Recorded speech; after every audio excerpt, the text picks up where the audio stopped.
ಈ ವಿದ್ಯೆಗೂ ಏನು ವ್ಯತ್ಯಾಸ ಅಂದರೆ, ಬೇರೆ ವಿದ್ಯೆಗೆ ಎಷ್ಟೇ ಅಧ್ಯಯನ ಬೆಳಗ್ಗೆ ನೋಡಿದ್ವಿ, ಬೇರೆ ವಿದ್ಯೆಗೆ ಎಷ್ಟೇ ಅಧ್ಯಯನ ಮಾಡಲಿ ನಾನು ಸಂಸಾರಿ ದುಃಖಿ ಅನ್ನೋ ಭಾವನೆ ಹೋಗಲ್ಲ. ಒಂದು ಮತ್ತೊಂದೇನಪ್ಪ ಅಂದರೆ, ಬೇರೆ ಯಾವ ವಿದ್ಯೆ ಅಧ್ಯಯನ ಮಾಡೋದು ಅದಕ್ಕೇನು ಇಂಥ ಕ್ವಾಲಿಫಿಕೇಷನ್ ಈ ಥರ ಇರಬೇಕು ನಡ್ತಾ ಇರ್ತೇನೆ ಹೇಳಲ್ಲ. ಈಗೊಬ್ಬ ವೆಟರ್ನರಿ ಡಾಕ್ಟ್ರು ಓದೋಕ್ಕೋ ಅಂದರೆ, ವೆಟರ್ನರಿ ಡಾಕ್ಟ್ರ್ ಅಂದರೆ ಈ ಹಸುಗಳಿಗೆ ಪ್ರಾಣಿಗಳಿಗೆ ಔಷಧಿ ಕೊಡತಕ್ಕಂಥ ವೈದ್ಯ ಶಾಸ್ತ್ರ, ಅದನ್ನು ಅಧ್ಯಯನ ಮಾಡೋಕ್ಕೆ ಹೋಗ್ತಾನೆ ಅಂತ ಇಟ್ಕೊಳ್ಳಿ. ಸಾಯಂಕಾಲ ಹುಡುಗ ಕುಡಿಯೋಕ್ಕೆ ಹೋಗ್ತಾನೆ, ಇನ್ನೇನೋ ಮಾಡ್ತಾನೆ. ಸೊ ಅದೇನು ನಿಷಿದ್ಧ ಇಲ್ಲ, ಅದು ಏನೇನೋ ಮಾಡ್ಕೊ ಒಟ್ಟಿನಲ್ಲಿ ಬರ್ತೀವಿ ಕಾಲೇಜಿಗೆ ಓದು. ಮತ್ತು ವೆಟರ್ನರಿ ಡಾಕ್ಟರ್ ಕೋರ್ಸ್ ಕಂಪ್ಲೀಟ್ ಮಾಡಿದ್ಮೇಲೆ ಹಸುಗಳಿಗೆ ಯಾವ ಕಾಯಿಲೆ ಬರುತ್ತೆ, ಯಾವ ರೀತಿ ಔಷಧಿ ಕೊಡಬೇಕು ಅಂತ ತಿಳ್ಕೊಳ್ತಾನೆ ಹೊರತು ಅವನು ಎಮ್ಮೆ ಕರು ಆಗಲ್ಲ, ಎಮ್ಮೆ ಆಗಲ್ಲ. ಹೌದಾ? ಮತ್ತೊಂದು ಬಗ್ಗೆ ತಿಳ್ಕೊಳ್ತಾನೆ. ಇಲ್ಲಿ ಹಾಗಲ್ಲ. ಈ ವಿದ್ಯೆ ನಾವು ನಿಜವಾದ ಸರಿಯಾಗಿ ಅಧ್ಯಯನ ಮಾಡಿದ್ರೆ, ನಾನು ಹುಟ್ಟಿದ್ದೀನಿ, ಸಾಯ್ತೀನಿ, ಸಂಸಾರಿ ದುಃಖಿ ಅನ್ನತಕ್ಕಂಥ ತಪ್ಪು ತಿಳುವಳಿಕೆ, ಭ್ರಮೆ ಜೀವನ ಏನಿದೆಯೋ ಇಲ್ಲಿ ಹೊರಟೋಗುತ್ತೆ. ಮತ್ತು ನಾನು ಹೆಣ್ಣು ಗಂಡು ಸಂಸಾರಿ ದುಃಖಿ ಅಂತ ಒಳಗಡೆ ಬರ್ತೀವಿ. ಮತ್ತೆ ನಿಜವಾದ ಸರಿಯಾಗಿ ಅರ್ಥವಾದರೆ ಸಂಸಾರಿನೂ ಅಲ್ಲ, ದುಃಖಿ ಅಲ್ಲ, ಹೆಣ್ಣು ಅಲ್ಲ, ಗಂಡು ಅಲ್ಲ, ಆನಂದ ಸ್ವರೂಪ ಅಂತ ಸಂಪೂರ್ಣ ಬದಲಾವಣೆ ಅಲ್ಲಿ ನಿಂತೋಗ್ತೀವಿ. ಹೌದಾ? ಅದಕ್ಕೋಸ್ಕರ ಇದಕ್ಕೆ ಅಧಿಕಾರತ್ವ ಇರಬೇಕು ಅಂತ ಹೇಳ್ತಾರೆ. ಅದಕ್ಕೆ ಏನು ಮಾಡಬೇಕು ಅಧಿಕಾರತ್ವ ಅನ್ನತಕ್ಕಂಥ ಕೃಷ್ಣ ಪರಮಾತ್ಮ ಭಾಳಷ್ಟು ವಿವರವಾಗಿ ನಮಗೆ ತಿಳಿಸ್ಕೊಟ್ಟಿದ್ದಾರೆ. ಇಷ್ಟು ಯಾವ ಕುಟುಂಬದಲ್ಲಿ ಹುಟ್ಟಿದ್ದೀವಿ ಅಂದರೆ, ಬ್ರಾಹ್ಮಣ, ಕ್ಷತ್ರಿಯ, ಶೂದ್ರ, ವೈಶ್ಯ ಯಾವುದೆಲ್ಲ ಇರಲಿ, ಅಲ್ಲಿ ಏನು ಶಾಸ್ತ್ರಬದ್ಧವಾಗಿ ಕರ್ಮಗಳಿದೆಯೋ ಅದನ್ನೇ ಮಾಡಬೇಕು. ಇವಾಗ ವರ್ಣಾಶ್ರಮ ವ್ಯವಸ್ಥೆ ಇಲ್ಲ ಅಂದರೆ, ಹೋಲಿ ಲೌಕಿಕ ಕರ್ತವ್ಯ ಆದ್ರೂ ವರ್ಣಾಶ್ರಮ ವ್ಯವಸ್ಥೆಯಲ್ಲಿ ಎಷ್ಟು ಮಾತ್ರ ನಾವು ಮಾಡಲಿಕ್ಕೆ ಸಾಧ್ಯ ಮಾಡಿಕೊಳ್ತಾ ಈ ಲೌಕಿಕ ಕರ್ಮಗಳೇನಿದೆಯೋ ಇದನ್ನು ಮಾಡಬೇಕಾದ್ರೆ ಈಶ್ವರಾರ್ಪಣ ಬುದ್ಧಿಯಿಂದ ಮಾಡಬೇಕು. ಎಲ್ಲೂ ನಾನು ಮಾಡ್ತೀನಿ ಅಂತ ಅಭಿಮಾನ ಬರಬಾರ್ದು. ಇಷ್ಟಾನಿಷ್ಟ ಪರಗಲ್ಮನ ಸಮಾಧಾನ ಸಮತ್ವಂ ಯೋಗ ಉಚ್ಯತೆ ಯೋಗ ಕರ್ಮಸು ಕೌಶಲ್ಯ ಅನ್ನತಕ್ಕದನ್ನು ಪರಮಾತ್ಮ ತಿಳಿಸ್ಕೊಟ್ಟ. ಹೌದಾ? ಈಗ ನಾವು ಅದನ್ನು ಕೇಳಿದ್ದೀವಿ. ಜ್ಞಾನ ನಿಷ್ಠಾ ಲಕ್ಷಣ ಸಿದ್ಧಿ, ಜ್ಞಾನಕ್ಕೆ ನಿಷ್ಠೆಯಿಂದ ಇರತಕ್ಕಂಥ ಅದಕ್ಕೆ ಏನು ಯೋಗ್ಯತೆ ಬೇಕೋ ಅದು ತಿಳಿಸ್ಕೊಟ್ಟಿಯಾನೆ. ಅದು ಇದೆಯೋ ಇಲ್ವೋ ನೀವೇ ನೋಡ್ಕೋಬೇಕು. ಸರ್ಟಿಫಿಕೇಟ್ ಕೊಡೋದಿಲ್ಲ ನಮ್ಮ ಇದರಲ್ಲಿ. ಅದೆಲ್ಲ ಕ್ರಿಶ್ಚಿಯಾನಿಟಿನಲ್ಲಿ ಸರ್ಟಿಫಿಕೇಟ್ ಕೊಡ್ತಾರೆ. ಮೊನ್ನೆ ಇವ್ರಿಗೆ ಕೊಟ್ಟಲ್ಲ, ಯಾರು ಮದರ್ ತೆರೇಸಾ, ಅದೇನು ಕಥೆನೋ ಅವ್ರಿಗೆ ಗೊತ್ತಿಲ್ಲ, ಬದುಕಿದ್ದಾಗ ಕೊಡಲ್ಲ, ಸತ್ಮೇಲೆ ಕೊಡ್ತಾರೆ. ಜೋನ್ ಆಫ್ ಆರ್ಕ್ ಅಂತ ಬಾಕಿ ಇರ್ತಾರೆ. ಹಾಕಿ ಬದುಕಿರ್ಬೇಕಾದ್ರೇ ಯಾರೋ ಒಂದೇನೋ ಆರೋಪಣೆ ಮಾಡ್ತಾರೆ. ಆ ಪೋಪು ಅದನ್ನು ನಿಶ್ಚಯ ಮಾಡಿ ಈಕೆ ಸಂತಲಲ್ಲ, ಭಾಳ ದೋಷ ಇತ್ತು ಆದಂಥ ವ್ಯಕ್ತಿ ಈಕೆ ಅಂದ್ಬಿಟ್ಟು ಆಕೆನ ಹತ್ಯೆ ಮಾಡಿಬಿಡ್ತಾರೆ, ಜೋನ್ ಆಫ್ ಆರ್ಕ್ನ. ಆಮೇಲೆ ಆ ಪೋಪು ಆದಮೇಲೆ ಇನ್ನೊಬ್ಬ ಪೋಪ್ ಬರ್ತಾನೆ. ಇವನು ಮತ್ತೆ ಜೋನ್ ಆಫ್ ಆರ್ಕ್ ಅನ್ನತಕ್ಕಂಥಲ್ಲ ಚರಿತ್ರೆ ಮತ್ತೆ ಎನ್ಕ್ವೈರಿ ಮಾಡಿ ಮತ್ತೆ ಇವ್ರಿಗೆ ನಿಶ್ಚಯ ಮಾಡ್ತಾರೆ. ಆಕೆ ನಿಜವಾದ ಸಾಧ್ವಿ, ಸನ್ಯಾಸಿನಿ ಆಕೆನ ಹತ್ಯೆ ಮಾಡಿದ ತಪ್ಪು. ಮತ್ತು ಏನು ಮಾಡಬೇಕು ಅಂದರೆ, ಯಾರು ಹತ್ಯೆ ಮಾಡೋದನ್ನ ಆ ಪೋಪ್ಗೆ ಶಿಕ್ಷೆ ಕೊಡಬೇಕು ಅಂತಾರೆ. ನೋಡಿದ್ರೆ ಆ ಪೋಪ್ ಸತ್ತೋಗ್ಬಿಟ್ಟಿರ್ತಾನೆ, ಆಗಲೇ ಸಮಾಧಿ ಆಗಿಬಿಟ್ಟಿರುತ್ತೆ. ಮತ್ತು ಇವಾಗ ಏನು ಮಾಡೋದು? ಆ ಸಮಾಧಿನ ಅಗೆದು ಆ ಮೂಳೆಗಳಿಗೆ ಶಿಕ್ಷೆ ಕೊಡ್ತಾರೆ, ಚೆನ್ನಾಗಿ ಹೊಡಿತಾರೆ ಮೂಳೆಗಳಿಗೆ. ಏನನ್ನ ಅರ್ಥ ಇದೆ ಇದಕ್ಕೆಲ್ಲ? ನಮ್ಮಲ್ಲಿ ಅದಕ್ಕೆ ಯಾರಿಗೂ ಸರ್ಟಿಫಿಕೇಟ್ ಕೊಡೋಕ್ಕೆ ಹೋಗಲ್ಲ. ಈಗಿನ ಕಾಲದಲ್ಲಿ ಕೆಲವು ಸಂಸ್ಥೆಗಳು ಮಾಡ್ತಾರೆ, ಇದೆಲ್ಲ ಜನಗಳು ಅಟ್ರ್ಯಾಕ್ಟ್ ಮಾಡಲಿಕ್ಕೆ ಏನೋ ಮಾಡ್ತಾರೆ. ನೀವೇ ನೋಡ್ಕೋಬೇಕು ಅಧಿಕಾರತ್ವ ಇದೆಯೋ ಇಲ್ಲೋ ಅಂತ.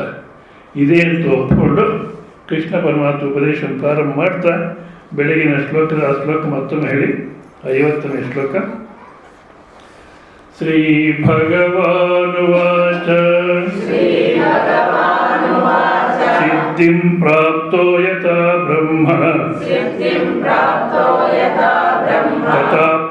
ನಿಬೋಧ ಮೇ ಸಮಾಸೇನೈವ ಕೌಂತೇಯ ನಿಷ್ಠಾ ಜ್ಞಾನಸ್ಯ ಯಾ ಪರ ಸಿದ್ಧಿಂ ಪ್ರಾಪ್ತೋ ಯಥಾ ಬ್ರಹ್ಮ ತಥಾಪ್ನೋತಿ ನಿಬೋಧ ಮೇ ಸಮಾಸೇನೈವ ಕೌಂತೇಯ ನಿಷ್ಠಾ ಜ್ಞಾನಸ್ಯ ಯಾ ಪರ. ಅಪ್ಪ, ಜ್ಞಾನ ನಿಷ್ಠಾ ಯೋಗ್ಯತಾ ಲಕ್ಷಣ ಸಿದ್ಧಿ ಅನ್ನತಕ್ಕಂಥದ್ದು ಪ್ರಾಪ್ತಿ ಆದಮೇಲೆ ಆ ಬ್ರಹ್ಮಸ್ವರೂಪವನ್ನು ಯಾವ ರೀತಿ ಪಡಿಬೇಕು ಅನ್ನತಕ್ಕಂಥ ಹೇಳ್ತೀನಿ. ಅದರ ನಿಶ್ಚಯಪೂರ್ವಕವಾಗಿ ತಿಳ್ಕೊ. ಕೇಳಿ ಕೇಳಿ ಬೇಸ ಬರುತ್ತೆ ಅನ್ಬೇಡ, ಸಂಕ್ಷಿಪ್ತವಾಗಿ ಹೇಳ್ತೀನಿ ಅಂತ. ಸಮಾಸೇನ ಕೃಷ್ಣ ಪರಮಾತ್ಮಂಗೆ ಗೊತ್ತೇ ನೀವೆಲ್ಲ. ಸಂಕ್ಷಿಪ್ತವಾಗಿ ಹೇಳ್ತೀನಿ, ಮತ್ತೆ ಎಲ್ಲ ರಿಪೀಟ್ ಮಾಡೋಕ್ಕೋಗಲ್ಲ. ಸಂಕ್ಷಿಪ್ತವಾಗಿ ಹೇಳ್ತೀನಿ, ಕೇಳು ಅಂತ ತಿಳಿಸ್ಕೊಟ್ಟು, ಈಗ ಇದಕ್ಕೆ ಶಂಕರಾಚಾರ್ಯ ಭಾಷ್ಯ ಬರಬೇಕಾದ್ರೆ ಈ ಶ್ಲೋಕಕ್ಕೆ ಸುಮಾರು 5 ಪೇಜ್ ಭಾಷ್ಯ ಬರ್ತಿದ್ದಾರೆ. ಅದರ ಅನುವಾದ ಫುಟ್ ನೋಟ್ಸ್ ಎಲ್ಲ ನೋಡೋ 10 ಪೇಜ್ ಆಗುತ್ತೆ. ಸೊ ಆ ಅಂದರೆ ಪೂರ್ವಪಕ್ಷಿ, ಏಕದೇಶಿ, ಸಿದ್ಧಾಂತ. ಪೂರ್ವಪಕ್ಷ ಅಂದರೆ ನಾವು ಕೇಳಿದ ಮೇಲೆ ನಮ್ಮ ಮನಸ್ಸಿನಲ್ಲಿ ಏನೇನು ಪ್ರಶ್ನೆಗಳು ಬರುತ್ತೋ ಅದಕ್ಕೆ ಪೂರ್ವಪಕ್ಷ ಅಂತಾರೆ. ಇನ್ನು ಕೆಲವರು ಈ ಸಿದ್ಧಾಂತದ ಮೇಲೆ ವಿರೋಧವಾಗಿ ಪ್ರಶ್ನೆಗಳು ಹಾಕ್ತಾರೆ, ಅಥವಾ ಇಲ್ಲ ಅದು ಸರಿ ಇಲ್ಲ ನಮ್ಮದೇ ಸಿದ್ಧಾಂತ ಸರಿ ಅಂತಾರೆ. ಈ ರೀತಿ ಪೂರ್ವಪಕ್ಷ ಏನು ಬರುತ್ತೋ ಅದಕ್ಕೆ ಸಮಾಧಾನ ಕೊಡಬೇಕು. ಆ ಮಧ್ಯದಲ್ಲಿ ಮಧ್ಯಾಹ್ನ ಮಾತಾಡ್ತೀವಿ. ಇವಾಗ ಗುರುಶಿ ಇಲ್ಲಿ ಏನೇನೋ ಪ್ರಶ್ನೆಗಳು ಕೇಳಿ ಅಂತ ಹೇಳ್ತೀನಿ ಅಂತ ಇಟ್ಕೊಳ್ಳಿ. ಯಾರೋ ಪ್ರಶ್ನೆ ಕೇಳ್ತಾರೆ, ತಕ್ಷಣ ಇನ್ನು ಅಯ್ಯೋ ಮೊನ್ನೆ ಹೇಳಿದ್ರಲ್ಲ ಅಂತ ಮತ್ತೆ ಶುರು ಮಾಡ್ತಾರೆ. ಅಲ್ಲ, ಅವ್ರು ಪ್ರಶ್ನೆ ಕೇಳಿದ್ದಾರೆ, ಸ್ವಾಮಿ ಸಮಾಧಾನ ಮಾಡ್ತಾರೆ, ನೀವು ಸುಮ್ಮನೆ ಇರೋಕೆ ಬೇಡ. ಮತ್ತೆ ಶುರು ಮಾಡ್ತಾರೆ, ಅಯ್ಯ ಮೊನ್ನೆ ಹೇಳಿಲ್ಲ ಅವರು ಅಂತ. ಮತ್ತೆ ಯಾರನ್ನ ಇನ್ನೊಂದು ಸಮಾಧಾನ, ಅದನ್ನು ಏಕದೇಶಿ ಅಂತಾರೆ. ಈ ರೀತಿಯಲ್ಲಿ ಸುಮಾರು 5 ಪೇಜ್ ಇದೆ. ಇದನ್ನೆಲ್ಲ ಓದಿ ಹೇಳಬೇಕಾದ್ರೆ ಅಂದರೆ ಪ್ರಶ್ನೆ, ಸಮಾಧಾನ, ಏಕದೇಶಿ ಸಮಾಧಾನ ಮತ್ತು ಸಿದ್ಧಾಂತ ಸಮಾಧಾನ ಅಂದರೆ ಈಗಲೇ ನಿದ್ದೆ ಬರುತ್ತೆ. ಅದೊಂದು ಅದ ಕಾರಣ ಸಂಕ್ಷಿಪ್ತವಾಗಿ ನೋಡೋಣ ಏನು ಆ ಭಾಷ್ಯದ ಒಂದು ಅಭಿಪ್ರಾಯ ಅಂತ. ಈಗ ಆತ್ಮನಿಷ್ಠೆ ಅನ್ನತಕ್ಕಂಥದ್ದು ಆತ್ಮಸ್ವರೂಪ ಉಳಿಯತಕ್ಕಂಥದ್ದು ಹೇಳ್ತೀನಿ. ಅನುಭವಪೂರ್ವಕವಾಗಿ ತಿಳ್ಕೊ ಅಂತ ಹೇಳ್ತೀರಾ. ಯಾವುದೇ ಜ್ಞಾನವಾಗಲಿ ಬುದ್ಧಿಗೆ ವಿಷಯ ಮಾಡ್ಕೊಂಡು ತಿಳ್ಕೋಬೇಕು. ಸೊ ಅದಕ್ಕೊಂದು ಆಕಾರ ಇದ್ದರೆ ನಾವು ಅರ್ಥ ಮಾಡ್ಕೊಳ್ಳಿಕ್ಕೆ ಸಾಧ್ಯ. ಇನ್ನು ಪ್ರವಚನ ಪ್ರಾರಂಭ ಆಗ್ತಿರ್ಬೇಕಾದ್ರೆ ಸಾಕಷ್ಟು ಜನ ನಿದ್ದೆ ಕೇಳಿ, ಕಣ್ಬಿಟ್ಕೊಂಡು ಕೇಳಿ. ಏನೋ ಅಪರೂಪಕ್ಕೆ ಬಂದಿದ್ದೀರಾ, ಕೇಳಿ. ಯಾಕೆ ನಿಮ್ಮ ಪ್ರಶ್ನೆ ಅಂತ ಅಂದರೆ ಆಮೇಲೆ ಸಮಾಧಾನ ಗೊತ್ತಾಗುತ್ತೆ. ಏನು ನಿಮ್ಮ ಪ್ರಶ್ನೆನೋ, ನೀವು ಸಮಾಧಾನವೋ, ನಿಮ್ಮ ಕತೆ ನೀವು ಮಾಡಿಕೊಳ್ಳಿ, ನಮ್ಮ ಕತೆ ನಾವು ಮಾಡ್ಕೊಳ್ತೀವಿ ಅಂದರೆ ಪ್ರಯೋಜನ ಇಲ್ಲ. ಯಾವುದನ್ನು ನಾನು ತಿಳ್ಕೋಬೇಕಂದ್ರೆ ಇಂದ್ರಿಯಗಳಿಗೆ ವಿಷಯವಾಗಬೇಕು ಮತ್ತು ಬುದ್ಧಿಗೆ ವಿಷಯವಾಗಬೇಕು. ಆ ಬುದ್ಧಿನಲ್ಲಿ ವೃತ್ತಿ ಪ್ರತ್ಯಯ ಆಲೋಚನೆ ಅಂತಾರೆ. ಆ ವಿಷಯದ ಬಗ್ಗೆ ಪ್ರತ್ಯಯ ಬರಬೇಕು. ನಮಗೆ ಬಂದಾಗ ಇಂಥ ವಿಷಯ ಅಂತ ತಿಳ್ಕೋಬೇಕು. ಅದೇ ನೀವು ಹೇಳ್ತೀರಾ ಆತ್ಮಕ್ಕೆ ಆಕಾರವಿಲ್ಲ, ಹೌದಾ? ಆಕಾರ ಇಲ್ಲ ಅಂದಮೇಲೆ ಅದನ್ನು ಹೇಗೆ ತಿಳ್ಕೊಳ್ಳೋದು? ಹೌದು, ಆಕಾರ ಇಲ್ಲ ಅಂದಮೇಲೆ ಹೇಗೆ ತಿಳ್ಕೊಳ್ಳೋದು ಅನ್ನತಕ್ಕಂಥ ಪ್ರಶ್ನೆ ಬಂದರೆ ಅದಕ್ಕೆ ಸಮಾಧಾನ ಅನ್ನತಕ್ಕಂಥ ಕೆಲವರು ಒಬ್ಬ ಹೇಳ್ತಾನೆ, ಅಲ್ಲಪ್ಪ ಹೇಳಿದಾರಲ್ಲ ಆದಿತ್ಯವರ್ಣಂ ಪರಮಾತ್ಮ ಸ್ವರೂಪ ಅನ್ನೋದು ಆದಿತ್ಯವರ್ಣಂ ಅಂದರೆ ಆದಿತ್ಯ ಸೂರ್ಯನಂತೆ ಬೆಳಗ್ತಿರುತ್ತೆ ಅಂದ್ಬಿಟ್ಟು, ಮತ್ತು ಸ್ವಯಂ ಜ್ಯೋತಿ ಸ್ವರೂಪ ಈ ಥರ ಎಲ್ಲ ಹೇಳಿದಾರಲ್ಲ. ಅಂದರೆ ಅದಕ್ಕೆ ಸಮಾಧಾನ ಕೊಡ್ತಾ ಅದೆಲ್ಲ ಹೇಳಿರೋದು ಆತ್ಮ ತಮೋರೂಪ ಅಲ್ಲ, ಅಜ್ಞಾನ ರೂಪ ಅಲ್ಲ ಅಂತ ಅಷ್ಟೇ ಹೊರತು, ಅಂದರೆ ಅದು ಅಜ್ಞಾನ ರೂಪ ಅಲ್ಲ ಅಂತ ಅರ್ಥ ಮಾಡ್ಕೋಬೋದೇ ಹೊರತು ಆ ವಸ್ತುನ ನೋಡೋಕ್ಕಾಗಲ್ಲ ಆ ಅಂಥದ್ದು. ಆದ ಕಾರಣ ಮತ್ತು ಕಥಂತರಿ ಆತ್ಮನೋಜ್ಞಾನ ಅಷ್ಟೆಲ್ಲ ಆತ್ಮನ ವಿಷಯ ಅಲ್ಲ ಅಂತೀರ. ಆತ್ಮನ ವಿಷಯನಲ್ಲವಾದ್ದರಿಂದ ಆತ್ಮಜ್ಞಾನವಾಗಲಾರದು. ವಿಷಯ ಅಲ್ಲ ಆದ ಕಾರಣ ಜ್ಞಾನವಾಗೋದೇ ಇಲ್ಲ. ಅದು ವಿಷಯ ಅಲ್ಲೇ ಜ್ಞಾನ ಆಗೋದು, ಹೌದಾ? ಆತ್ಮ ನೋಡೋದಕ್ಕೆ ರೂಪವೇ ಇರುವುದಿಲ್ಲ. ಯಾರೊಬ್ಬರು ಆತ್ಮನ ಕಣ್ಣಿಂದ ನೋಡಲಾರರು. ಅಂದಮೇಲೆ ಜ್ಞಾನ ಹೇಗಾಗುತ್ತೆ? ಕಥಂ ತರ್ಹಿ ಆತ್ಮನೋ ಜ್ಞಾನಂ. ಆತ್ಮಜ್ಞಾನ ಯಾವ ರೀತಿ ಆಗುತ್ತೆ ಅಂದರೆ, ಮತ್ತು ಎಕ್ಸ್ಪ್ಲೇನ್ ಮಾಡ್ತಾರೆ, ಸರ್ವಂ ಹಿ ಯದ್ ವಿಷಯಂ ಯದ್ ಜ್ಞಾನಂ. ಎಲ್ಲ ವಿಷಯಗಳ ಬಗ್ಗೆ ಯಾವ ಜ್ಞಾನ ಇದೆಯೋ ಅದು ತದಾಕಾರಂ ಭವತಿ. ಗಡಿಯಾರ ನೋಡಿದ್ರೆ ಗಡಿಯಾರ ಆಕಾರ ಆಗುತ್ತೆ, ಅವಾಗ ಜ್ಞಾನ ಆಗುತ್ತೆ, ಹೌದಾ? ಇನ್ನೊಂದು ಯಾವುದೋ ರೆಕಾರ್ಡ್ ನೋಡಿದ್ವಿ, ಆ ರೀತಿ ಜ್ಞಾನ ಆಗುತ್ತೆ. ಈ ರೀತಿ ಎಲ್ಲ ಬುದ್ಧಿ ವಿಷಯವಾಗಿ ಜ್ಞಾನ ಆಗುತ್ತೆ ಹೊರತು ಬುದ್ಧಿ ವಿಷಯವಾಗದಿರ ಜ್ಞಾನ ಸಾಧ್ಯನೋ? ಈಗಿನ ಕಾಲಕ್ಕೆ ಈ ಪ್ರಗತಿಪರ ಚಿಂತಕರು ಅಂತಾರೆ, ಏನು ಪ್ರಗತಿನೋ ಅವ್ರದ್ದು ಏನೋ ಗೊತ್ತಿಲ್ಲ. ಅವ್ರು ಹೇಳ್ತಾರೆ, ಕಣ್ಣಿಗೆ ಕಂಡ್ರೆ ಒಪ್ಕೋ, ಕಣ್ಣಿಗೆ ಕಾಣ್ದಿರ ಇದ್ದರೆ ಒಪ್ಪಬೇಡ. ದೇವರು, ದಿಂಡ್ರು, ಶಾಸ್ತ್ರ ಇವೆಲ್ಲ ಅವ್ರಿಗೆ ಕಣ್ಣಿಗೆ ಕಾಣುತ್ತೋ, ದೇವ್ರು ಕಾಣ್ತಾನೋ, ಮತ್ತು ಇದೇ ತ್ಯಾಗ ಒಪ್ಕೊಳ್ತೀಯ ಅಂತ. ಈ ಸ್ಕೂಲಲ್ಲಿ ವಿಚಾರವಾದಿ ಸಂಘದ ಮೇಷ್ಟ್ರು ಸ್ಕೂಲಲ್ಲಿ ಹೇಳಿದ್ನಂತೆ, ಮಕ್ಕಳೇ ಯಾವುದು ಕಣ್ಣಿಗೆ ಕಾಣುತ್ತೋ ಅದನ್ನು ಮಾತ್ರ ಒಪ್ಕೊಳ್ಳಿ, ಎಲ್ಲನೂ ಇದೇ ಇದೆ ಅಂತ ಮೂರ್ಖರಾಗಬೇಡಿ ಅಂತ. ಆಮೇಲೆ ಕ್ಲಾಸ್ ಮುಗಿಯಿತು, ಆಚೆಗೆ ಬರ್ತಿರ್ಬೇಕಾದ್ರೆ ಈ ಹುಡುಗರು ಮಾತಾಡ್ಕೊಳ್ತಿದ್ರಂತೆ, ಈ ಮೇಷ್ಟ್ರಿಗೆ ಬುದ್ಧಿ ಇವು ಅಂತ. ಯಾಕೋ ಹಾಗೆ ಹೇಳ್ತೀಯ? ಕಾಣುತ್ತೇನೋ ಬುದ್ಧಿ?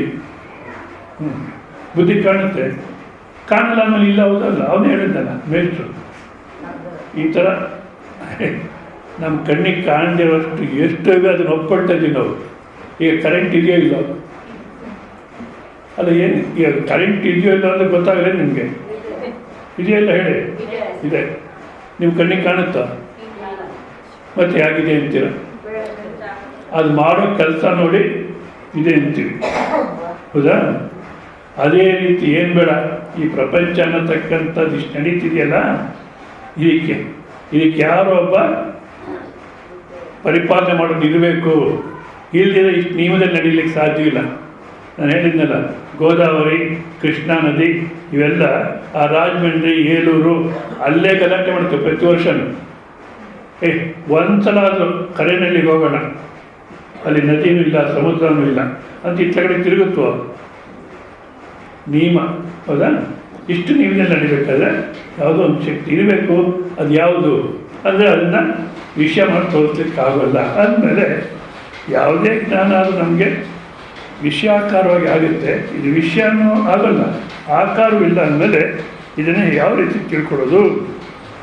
ಕಥಂ ತದ್ಭಾವನ ನಿಷ್ಠ ಐತಿ. ಅದರಲ್ಲೇ ನಾವು ನಿಲ್ಲಬೇಕು ಅಂದರೆ ಹೇಗೆ ಸಾಧ್ಯ ಅಂದರೆ, ಆ ರೀತಿ ಇಲ್ಲಪ್ಪ. ಅತ್ಯಂತ ನಿರ್ಮಲತ್ವಾತ್ ಅತಿ ಸ್ವಚ್ಛತ್ವಾತ್ ಅತಿ ಸೂಕ್ಷ್ಮತ್ವಾತ್ ಉಪಪತ್ತೇ ಆತ್ಮನಃ. ಅತ್ಯಂತ ನಿರ್ಮಲ, ಹೌದಾ? ಯಾವುದೇ ಕಲುಷಿತ ಅನ್ನತಕ್ಕಂಥದ್ರಲ್ಲಿ ಇಲ್ಲ. ಸ್ವಚ್ಛತೆ, ಅತಿ ಸ್ವಚ್ಛತೆ ಮತ್ತು ಅತ್ಯಂತ ಸೂಕ್ಷ್ಮ. ಸೂಕ್ಷ್ಮ ಅಂದರೆ ಇವನ್ನ ಚೆನ್ನಾಗಿ ಕೇಳಿ, ಸಾಮಾನ್ಯವಾಗಿ ಸೂಕ್ಷ್ಮ ಅಂದರೆ ಚಿಕ್ಕದು ಅಂದ್ಕೊಳ್ತೀವಿ ನಾವು, ಅಲ್ಲ. ಸೂಕ್ಷ್ಮ ಅಂದರೆ ವಿಶಾಲವಾಗಿರ್ತಕ್ಕಂಥದ್ದು. ಎಷ್ಟು ವಿಶಾಲಪ್ಪ ಅಂದರೆ ಅದಕ್ಕಿಂತ ವಿಶಾಲವಾಗಿರ್ತಕ್ಕಂಥ ಸ್ವರೂಪ ಇನ್ಯಾವುದಿಲ್ಲ. ಆದ ಕಾರಣ ಬುದ್ಧಿ ಅನ್ನತಕ್ಕಂಥ ಕೆಲವರು ಹೇಳ್ತಾರೆ, ಬುದ್ಧೇಶ್ಚ ಆತ್ಮ ಸಮನೈರ್ಮಲ್ಯ ನಿರ್ಮಲ್ಯ ಬುದ್ಧಿನ ಅಷ್ಟು ಮಟ್ಟಿಗೆ ನಿರ್ಮಲತ್ವ ಅನ್ನತಕ್ಕಂಥ ಪಡೆದ್ರೆ, ನೈರ್ಮಲ್ಯ ಪಡೆದ್ರೆ ಅದು ಆತ್ಮಜ್ಞಾನ ಅನ್ನಿಸ್ಕೊಡುತ್ತೆ ಅಂತಾರೆ. ಅಂದರೆ ಬುದ್ಧಿಗೆ ಆತ್ಮ ವಿಷಯವಾಗಲ್ಲ. ಆತ್ಮಸ್ವರೂಪ ಅನ್ನತಕ್ಕ ಎಷ್ಟು ಮಟ್ಟಿಗೆ ನಿರ್ಮಲವಾಗಿದೆಯೋ, ಎಷ್ಟು ಮಟ್ಟಿಗೆ ಯಾವುದು ಅಂಟಿದೆಯೋ, ಸ್ವಚ್ಛತೆ ಇದೆಯೋ, ಹೌದಾ? ಅಷ್ಟು ಮಟ್ಟಿಗೆ ಅತ್ಯಂತ ನಿರ್ಮಲನಾಗಿ, ಅತಿ ಸ್ವಚ್ಛನಾಗಿ, ಅತಿ ಸೂಕ್ಷ್ಮವಾಗಿರುತ್ತಾನೆ ಆತ್ಮ. ಬುದ್ಧಿಯು ಕೂಡ ಆತ್ಮನಂತೆ ನಿರ್ಮಲವಾಗಿರುವುದೇ ಮುಂತಾದದ್ದು ಹೊಂದುತ್ತೆ. ಆದ್ದರಿಂದ ಅದು ಆತ್ಮ ಚೈತನ್ಯಾಕಾರ ತೋರಿಕೊಳ್ಳಬಹುದಷ್ಟೇ ಹೊರತು ಆತ್ಮ ಬುದ್ಧಿ ವಿಷಯವಾಗಲ್ಲ, ಹೌದಾ? ಆದ್ರೂ ನಮಗೆ ಆತ್ಮ ತಿಳಿದು ಬರುತ್ತೆ ಅಂತ ಹೇಳೋಕ್ಕಾಗಲ್ವಲ್ಲ ಅಂದರೆ ಅದಕ್ಕೆ ಹೇಳ್ತಾರೆ. ಕೇಳಿ, ಬುದ್ಧಿ ಅನ್ನತಕ್ಕಂಥದ್ದಿದೆ, ಇದೆ ಅಂತಿರೋ ಇಲ್ಲ ಅಂತಿರೋ. ಬೇರೆಯವರು ನಿಂಗೆ ಬುದ್ಧಿ ಇಲ್ಲ ಅಂತ ಹೇಳ್ತಾರೆ. ನಾನು ಹೇಳ್ತಿರ್ತೀನಿ, ಬೇರೆಯವ್ರು ನಿಂಗೆ ತಲೆ ಇಲ್ವೋ, ಏನು ಅರ್ಥ ಆಗಲ್ಲ ನಿಮಗೆ ಅಂತಿರ್ತಾರೆ. ಯಾವನೊಬ್ಬ ಅಂತಿದ್ದಾಗೆ ನನಗೆ ಯಾರು ತಲೆ ಇಲ್ಲ ಅಂತಾರೆ ಎಲ್ಲರೂ ಅಂತ. ಮತ್ತೆ ಒಂದು ದಿವಸ ಬಂದ ತಲೆನೋವು ಅಂತ, ಒಳ್ಳೇದಾಯಿತು. ತಲೆನೋವು ಬಂದರೆ ಏನು ಅರ್ಥ ಆಗುತ್ತೆ? ತಲೆ ಇದೆ ಅಂತ ಅರ್ಥ. ಬೇರೆಯವರು ಬುದ್ಧಿ ಅಂತ ಯಾರೂ ಒಪ್ಪಲ್ಲ. ಆದರೆ ನನಗೆ ಗೊತ್ತು ನನ್ನ ಬುದ್ಧಿ ಬೇರೆಯವ್ರಿಗೆ ಅರ್ಥ ಆಗೋಲ್ಲ, ಎಷ್ಟು ಹೇಳೋದು ತಿಳಿಯಲ್ಲ ಅವರಿಗೆ. ಅಂದಾಗ ಬುದ್ಧಿ ಅನ್ನತಕ್ಕದ್ದಿದೆ. ಆ ಬುದ್ಧಿಯ ನೋಡಿ, ಬುದ್ಧಿ ಆಭಾಸಂ ಮನಃ, ಮನಸ್ಸನ್ನೋದಿದೆ. ಬುದ್ಧಿಗೂ ಮನಸ್ಸಿಗೆ ಏನಪ್ಪ ವ್ಯತ್ಯಾಸ ಅಂದರೆ, ಬುದ್ಧಿ ಮತ್ತು ನಿಶ್ಚಯಾತ್ಮಿಕ ಬುದ್ಧಿ. ಒಂದು ನಿಶ್ಚಯಕ್ಕೆ ಬಂದರೆ ಅದು ಬುದ್ಧಿ, ಇಲ್ಲ ಸಂಕಲ್ಪ ವಿಕಲ್ಪ ಇದ್ದರೆ ಹಾಗೋ ಹೀಗೋ. ಈಗ ಮನೆಗಿದ್ದರೆ ಅಂತ ಇಟ್ಕೊಳ್ಳಿ, ಪ್ರವಚನಕ್ಕೆ ಹೋಗೋಣ ಬೇಡ, ಅಯ್ಯೋ ಏನು ಹೋಗ್ತೀವಳು, ಹೊರಗಡೆ ಬೇಕಾದಷ್ಟಿದೆ, ಕಡಲೆಕಾಯಿ ಪರಿಷೆ ಅಂತೆ ಏನೇನು ಇವೆಯಲ್ಲ, ಇವೆಲ್ಲ ಇರಬೇಕಾದ್ರೆ ಅಲ್ಲಿ ಹೋಗಿ ಕೂತ್ಕೊಂಡು ಏನು ಕೇಳ್ತೀಯ ಅಂತ ಮನಸ್ಸು, ಅವಕ್ಕೆಲ್ಲ ಹೋಗಬೇಡ, ಇದೇ ಜನ್ಮ ಸಾರ್ಥಕ ಅಂತ ಹೇಳ್ತಾರೆ. ಎಷ್ಟು ಅರ್ಥವಾದ ಅಷ್ಟು ಅರ್ಥವಾಗಿದೆ. ಅಂದರೆ ಅರ್ಥವಾಗಿದ್ರೆ ಚೆನ್ನಾಗಿ ನಿದ್ದೆ ಆದರೂ ಬರುತ್ತೆ. ನಿಜ ಶ್ರವಣ ಮಾಡೋದು ಅಭ್ಯಾಸ ಮಾಡಬೇಕು. ಯಾಕೆ ಹೇಳಿದ ಅರ್ಥವಾಯಿತು ಜನ್ಮ ಸಾರ್ಥಕವಾಗುತ್ತೆ.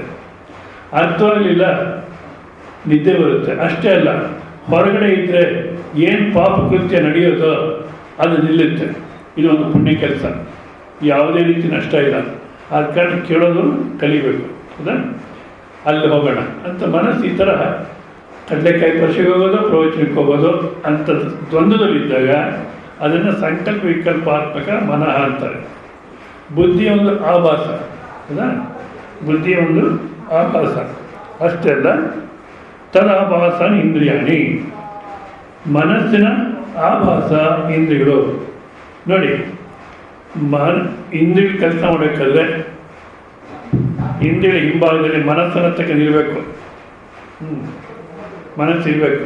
ಮನಸ್ಸಿದ್ರೆ ಇಂದ್ರಿಯ ಕೆಲಸ ಮಾಡೋದು. ಇಲ್ಲಿದ್ರೆ ಇಲ್ಲೇ ಕೂತಿರ್ತೀರ, ಮನಸ್ಸು ನಿದ್ದು ಮಾಡಿಬಿಟ್ರೆ ಏನನ್ನ ಕೇಳಿಸುತ್ತೋ, ಅಥವಾ ಇಲ್ಲೇ ಇದ್ದೀರ, ಮನಸ್ಸೆಲ್ಲ ಹೊರಗಿನ ಪ್ರಪಂಚದಲ್ಲಿ ಸುತ್ತಾ ಇದೆ. ಈಗ ಇಲ್ಲಿ ಹೇಳೋದನ್ನು ಕೇಳಿಸುತ್ತೋ ಅಂದರೆ ಇಲ್ಲ, ಮನಸ್ಸಿನ ಇಂದ್ರಿಯಗಳ ಹಿಂಭಾಗದಲ್ಲಿ ಮನಸ್ಸಿರಬೇಕು. ಅಷ್ಟೇ ಅಲ್ಲ, ಮನಸ್ಸೇ ಇಂದ್ರಿಯಗಳಾಗುತ್ತೆ. ಹೌದಾ? ಮತ್ತು ಇಂದ್ರಿಯ ಅಭಾವಶ್ಚ ದೇಹ, ಆ ಇಂದ್ರಿಯಗಳ ಆಭಾಸ ದೇಹ. ಹೌದಾ? ಅತಃ ಅದಕ್ಕೋಸ್ಕರ ಕೆಲವು ಹೇಳ್ತಾರೆ, ಲೌಕಿಕರಿಗೆ ದೇಹ ಮಾತ್ರ ಆತ್ಮದೃಷ್ಟಿ ಕ್ರಿಯತೆ. ಲೋಕಾಯತಿಕಂದರೆ ಈ ಚಾರ್ವಾಕ ಸಿದ್ಧಾಂತವರು ಹೆಚ್ಚು ಕಮ್ಮಿ ಎಲ್ಲರೂ ಅವರೇ. ಹಿಂದೂ ಅಲ್ಲಿ, ಮುಸ್ಲಿಮ್ ಅಲ್ಲಿ, ಕ್ರಿಶ್ಚಿಯನ್ ಅಲ್ಲಿ ಎಲ್ಲರೂ ಚಾರ್ವಾಕ ಸಿದ್ಧಾಂತ ಏನು ಶರೀರವೇ ನಾನು ಅನ್ನೋದು ಇದೆಯೋ ಇಲ್ಲ. ಅಂದಾಗ ಅರ್ಥ ಮಾಡ್ಕೊಳ್ತೀರ.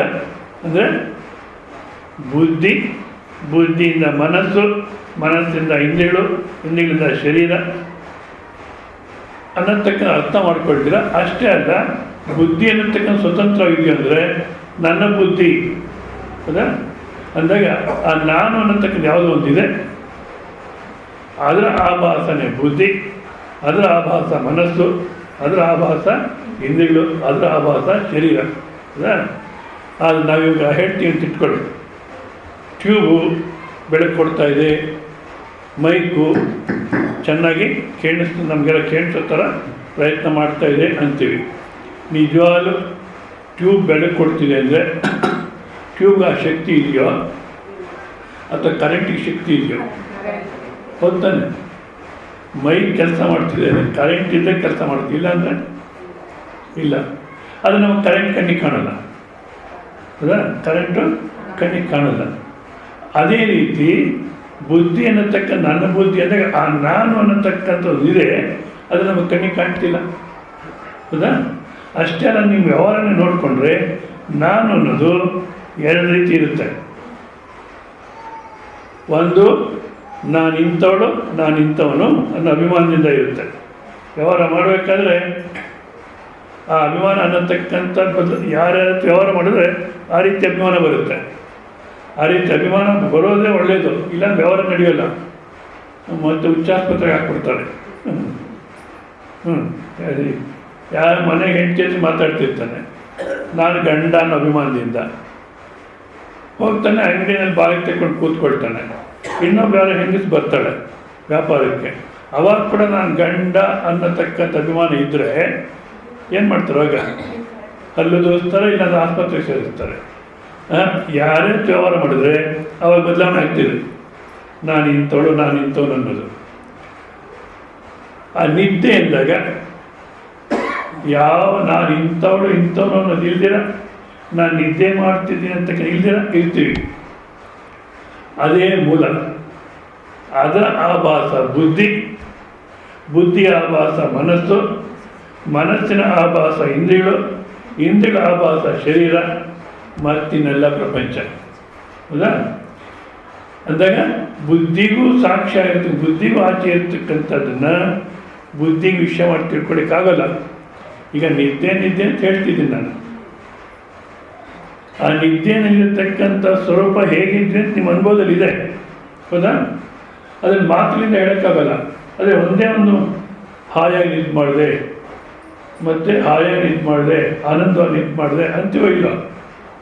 ಆ ಹಾಯಿ ಆನಂದ ಎಲ್ಲಿಂದ ಬಂದಿದ್ದಲ್ಲ, ನೀನೇ ಅದು. ಈಗಲೂ ಅದೇ ನೀನು. ಹೌದಾ? ಅದರ ಆಭಾಸನೇ ಬುದ್ಧಿ. ಆಭಾಸ ಅಂದ್ರೇನಪ್ಪ?